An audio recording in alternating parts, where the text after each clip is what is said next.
नमस्कार, मैं हूं कनुप्रिया सत्तन और आप देख रहे हैं खबर 100 न्यूज। आइए नजर डालते हैं आज की कुछ खास खबरों पर, लेकिन उससे पहले एक नजर आज की हेडलाइंस की ओर।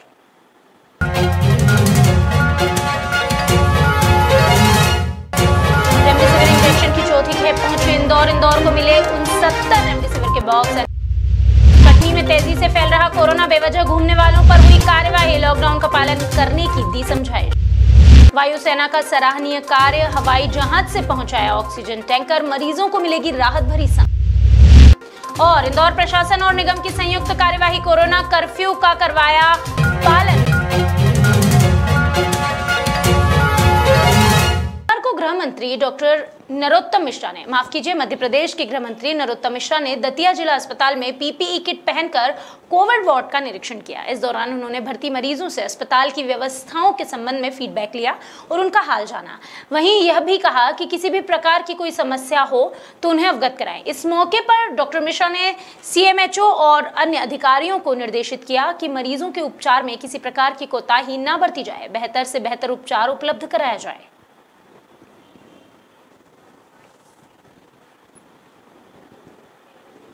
शनिवार को चिकित्सा शिक्षा मंत्री विश्वास सारंग ने मीडिया से बात करते हुए बताया कि ऑक्सीजन एक चुनौती है जिसकी आपूर्ति और समय पर पहुंचाने की व्यवस्था की जा रही है।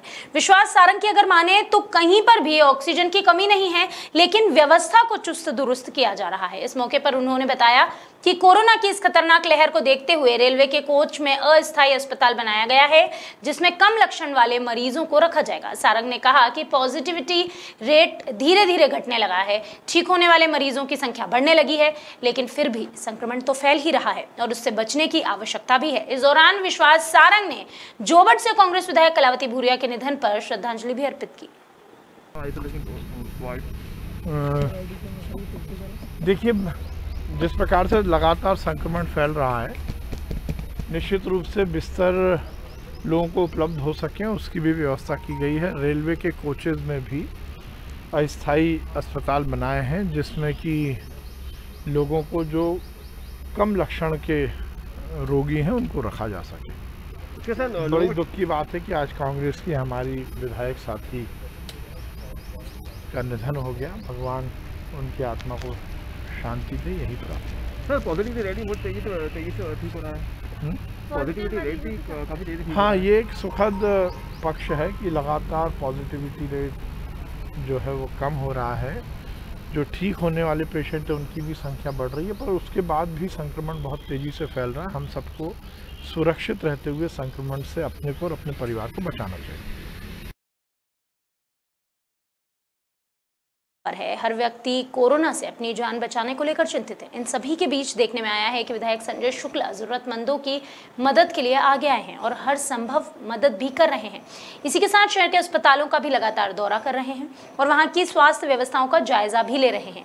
हाल ही में सुपर स्पेशलिटी हॉस्पिटल पहुंचे, जहां स्वास्थ्य व्यवस्थाओं को लेकर उन्होंने डॉक्टरों से चर्चा की, लेकिन साथ में परेशान हो रहे मरीज और उनके परिजनों के लिए चाय पानी और टेंट की व्यवस्था भी देखी। सुनिए इसे लेकर विधायक संजय शुक्ला ने क्या कहा। नहीं, मैंने कल 2 दिन से लगातार आदरणीय प्रभारी मंत्री जी हमारे सुधीर सिलावटी से लगातार बोल रहा हूँ मैं कि सुपर स्पेशलिस्ट में बाहर जो हमारे मरीज के परिवार के लोग वहाँ जो बाहर बैठे हुए ना, उनके पानी की व्यवस्था है, ना खाने की व्यवस्था है, इस तरह धूप में बैठे हुए, तो लगातार 2 दिन से उनको बोलने के बावजूद कल से उनको फोन लगाया, 2 दिन हो गए, अभी तक व्यवस्था नहीं करी है। तो हम हमारी ओर से, हमारे संस्थाओं की ओर से मैं यहाँ टेंट लगवाने की व्यवस्था कर रहा हूँ, तो पानी की व्यवस्था कर रहा हूँ, तो चाय की व्यवस्था करा रहे हैं। ऐसे कुछ संस्था के लोग यहाँ चाय यहाँ बांट रहे हैं, परंतु सरकार द्वारा अभी तक कोई व्यवस्था नहीं की है, क्योंकि यहाँ मरीज लगातार परेशान हो रहे हैं। आदरणीय मुख्यमंत्री से निवेदन करना चाहूँगा, आप लगातार घोषणा कर रहे हैं कि इंदौर में आपका सपनों का शहर, अभी तक एमबाई चालू नहीं हुआ, आपका सेवा कुंज चालू नहीं हुआ अभी तक, और जो भी है, जो आपका राधा स्वामी सत्संग चालू हुआ है, परंतु वहाँ पे पेशेंट परेशान हो रहे हैं। जो हेल्पलाइन आपने चालू करी है वो लगातार बिजी आ रही है, एक भी फ़ोन नहीं लग रहा है, सवेरे से लगातार मरीज परेशान हो रहे हैं। वहाँ पर तो कोई देखने वाला, तो आप एक बार इंदौर आइए, इंदौर आके व्यवस्था संभालिए, क्योंकि इंदौर में ऑक्सीजन की दिक्कत है। पेशेंट लोग बाहर देखिए पूरे रोड पर घूम रहे हैं, अंदर वेटिंग चल रही है, कोई देखना को तैयार नहीं, कोई अधिकारी नहीं है। मुझे प्रभारी महोदय ने बताया कि एक इंचार्ज बैठा है यहाँ पे, ना नहीं यहाँ SDM है, ना कोई अधिकारी है, कोई भी नहीं है। तो सुपर अस्पताल के बाहर है, जो सरकार का खुद का अपना अस्पताल है, मतलब यहाँ कोई व्यवस्था नहीं है।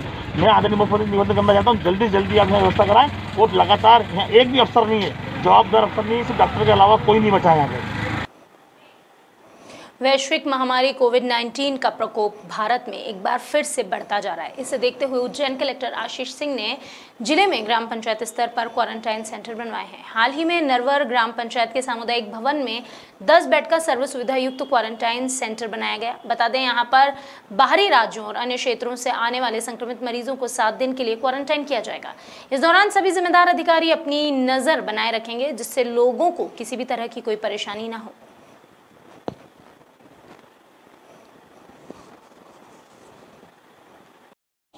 वैश्विक महामारी कोरोना की देखते हुए मध्य प्रदेश शासन के निर्देशानुसार ग्राम पंचायत नरवर में क्वारंटाइन सेंटर का शुभारंभ किया गया, जिसमें 10 बेड की व्यवस्था है, खाने पीने की पूरी उनकी व्यवस्था है, लेट बाथ की पूरी व्यवस्था की गई है। मनोरंजन के लिए भी कोई व्यवस्था है? हाँ, LED टीवी लगा दी गई है। लगभग कितने सदस्य अंदर? 10 लोग, 10 लोगों का बेड है, 10 बेड है, 10 लोग आ सकेंगे। आपका नाम और मैं भैरू सिंह चौहान, सचिव ग्राम पंचायत नरवर। उज्जैन जिले में तराना हॉटस्पॉट बना हुआ है। यहाँ रोजाना 24 से ऊपर मरीजों के आंकड़े आ रहे हैं। सभी जनप्रतिनिधि तराना को लेकर चिंतित है। बढ़ते मरीजों को देखते हुए यहाँ बेड सहित ऑक्सीजन की भी व्यवस्था की जा रही है। लेकिन इसी बीच शनिवार सुबह से काफी मरीज अस्पताल पहुंचे, जिन्हें उज्जैन भी रेफर किया गया। इलाज न मिलने से अनिल प्रजापति नाम का एक शख्स का निधन हो गया। अब सभी अधिकारी और जनप्रतिनिधि आनन फानन में व्यवस्था संभालने में जुटे हुए हैं। थाना क्षेत्र में एक गर्भवती महिला की संदिग्ध परिस्थितियों में मौत हो गई। दरअसल यहां रहने वाली पूजा ने पुलिस निरीक्षक जितेंद्र से प्रेम विवाह किया था, लेकिन पूजा को यह पता नहीं था कि उसका पति पहले से ही विवाहित है। इसी बात को लेकर पूजा और उसके पति में अनबन हो गई थी। अब ऐसे में पूजा के परिजनों ने जितेंद्र पर हत्या का आरोप लगाया। वहीं इस मामले में पुलिस का कहना है कि पुलिस ने मर्ग कायम कर लिया है और इस पूरे मामले की जाँच कर रही है। ये कमला नेहरू कॉलोनी में है, एक राम दुलारी एवेन्यू करके है, उसमें फ्लैट में किराए से रहती थी पूजा और फिर जानवी अस्के करके हैं। तो वो अपने किचन में मृत मिली हुई हैं। तो अभी डेड बॉडी को PM के लिए जिला अस्पताल भेज दिया है, मर्ग कायम कर लिया। क्या कहानी क्या है? अभी कोई कहानी नहीं, जांच चल रही है अभी ऐसे कोई कहानी नहीं। सर, हस्बैंड जो है उनके कोई पुलिस में है? हाँ, हस्बैंड 34 बटालियन धार में कंपनी कमांडर के पद पर। आपका नाम बता। मेरा नाम दुर्गा है और मैं सेड़ा पानी रहती हूँ, तहसील हरसूद, जिला खंडवा। और मतलब मेरी बहन का फोन आया था कल। आपकी बहन का नाम बताइए। मेरी बहन का नाम पूजा है। पूजा पूरा नाम? पूजा राठौड़। और मतलब जो जितेंद्र SK हैं, इनसे पता नहीं शादी करके रखी थी कि क्या मालिक जाने, मंदिर से शादी करे वो हमारे को पता है। तो इन्होंने क्या करा कि मतलब ये धार गए हुए थे। मेरी बहन ने फ़ोन लगाया, मेरी बहन ने बोले इसकी औरत है बोले, और रोने लग गई। बोले इसकी औरत ने मेरे को खूब गाली गुप्ता करा। इसकी मेरी बहन ने फिर वो रिकॉर्डिंग भेजी हमारे को, और बात करने के बाद फिर मतलब 7-8 बजे के लगभग इसका फ़ोन आया हमारे पास, जितेंद्र SK का। तो ये बोले जानवी की डेट हो गई। जब हम मजाक में ही समझ रहे कि अब भी बात करें, और फिर इसको फ़ोन लगा रहे, खूब लगा रहे। और इसमें तो है ना, इसकी औरत का इसका ही हाथ है। निवाड़ी जिले के पृथ्वीपुर में चिरपुरा गांव है। यह गांव में एक महिला की बुखार से मौत के बाद दहशत का माहौल है। कोरोना के डर से अंतिम संस्कार के लिए कोई भी तैयार नहीं था। हालांकि कई घंटे बीतने के बाद जिला प्रशासन ने मानवीयता दिखाई। दरअसल SP आलोक कुमार सिंह और SDM तरुण जैन ने पूरे अमले के साथ अंतिम संस्कार किया। इसे लेकर SP ने कहा कि कोरोना की कोई पुष्टि नहीं थी, फिर भी गांव के लोग डरे हुए थे। हमने अपने कर्तव्यों का निर्वहन किया और अंतिम संस्कार किया। इंदौर के द्वारकापुरी थाना क्षेत्र में धर्मांतरण का एक मामला सामने आया है। बताया जा रहा है कि पति ने पत्नी सहित ससुराल वालों पर तलवार की धार से धर्मांतरण का दबाव बनाया और मारपीट की। इस मामले में प्रकाश नागिले ने बताया कि वह कट्टर हिंदू है, लेकिन उनकी पत्नी ने 40,000 के लालच में अपना धर्म परिवर्तन कर लिया। फिलहाल पुलिस ने शिकायत दर्ज की है और जांच शुरू कर दी है। मामला सामने आया है सर? हाँ, ये प्रकाश नगेले हैं, ये अहिर खेड़ी में रहते हैं। और इनका कहना है, इनने कल एक FIR दर्ज कराई है कि उसकी पत्नी, उसके 4 साले, उसके सास, उसके ससुर और उसकी साली, उसके साली का लड़का, ये जो है सब क्रिश्चियन हो गए हैं। कोरोना महामारी का असर पुलिस विभाग पर खास तौर पर देखने को मिल रहा है। अब तक 100 से अधिक पुलिसकर्मी संक्रमित हो चुके हैं, जिनके इलाज की व्यवस्था विभाग कर रहा है। ऐसे में विभाग ने अपराधियों की धरपकड़ के अभियान को फिलहाल एहतियातन रोक लगा दी है। बताया जा रहा है कि गंभीर मामलों में ही अपराधियों की गिरफ्तारी जारी है। एसपी आशुतोष बागड़ी की माने तो पुलिस कर्मियों को संक्रमण से बचाने के लिए तमाम प्रयास किए जा रहे हैं। साथ ही फेस शील्ड और N95 मास्क भी अनिवार्य कर दिए गए हैं। वहीं हर थाने पर गॉगल और स्टीम परेड भी कराई जा रही है। कोरोना महामारी से निपटने के लिए सरकार हर संभव प्रयास कर रही है। वायुसेना के बाद अब रेलवे ने भी मोर्चा संभाल लिया है। दरअसल भोपाल में माइल्ड इन्फेक्टेड मरीजों को आइसोलेशन में रखने के लिए रेलवे ने विशेष तौर पर तैयारी की है। रेलवे स्टेशन के प्लेटफॉर्म नंबर 6 पर रेलवे ने करीब 20 आइसोलेटेड कोच खड़े किए हैं। बताया जा रहा है कि इसमें कोरोना पीड़ित 300 मरीजों को एक साथ आइसोलेट किया जा सकेगा। इस आइसोलेटेड रेल के हर कोच में अलग अलग मेडिकल स्टाफ तैनात रहेगा। हाल ही में आइसोलेटेड रेलगाड़ी का जायजा लेने के लिए खबर 100 के ब्यूरो चीफ दीपक सिंह मौके पर पहुंचे। आइए आपको दिखाते हैं कि रेलवे विभाग ने क्या क्या व्यवस्था की हुई है।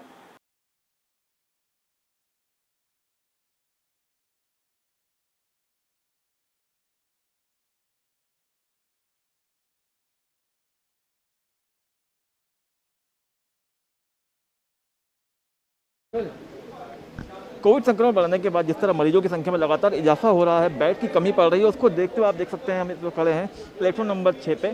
कोविड आइसोलेशन कोच बनाया गया है। ये 20 डिब्बों की पूरी जो 20 यहाँ पे कोच लगाए गए हैं, जिनको आइसोलेशन कोच बनाया गया है, अस्थायी रूप से बनाया गया। और आइए आपको दिखाते हैं इनके अंदर क्या व्यवस्था है।